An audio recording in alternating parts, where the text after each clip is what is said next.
Belki çok aldatmışam can diyen cananları. Sonda görmezden gelip ettiğim nöksanları.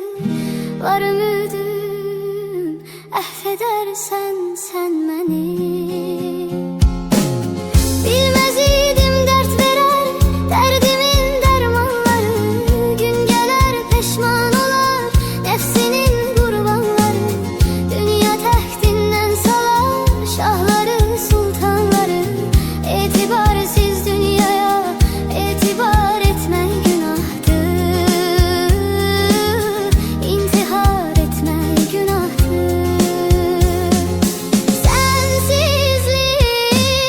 Sensizlik çok çetin dünyada.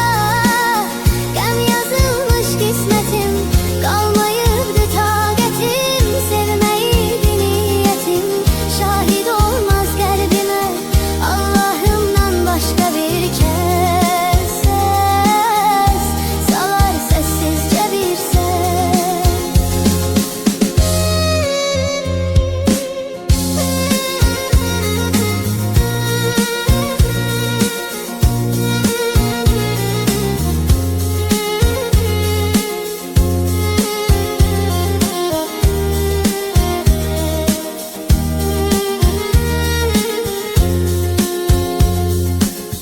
Sen giden günden beri vesvedir sözler seni.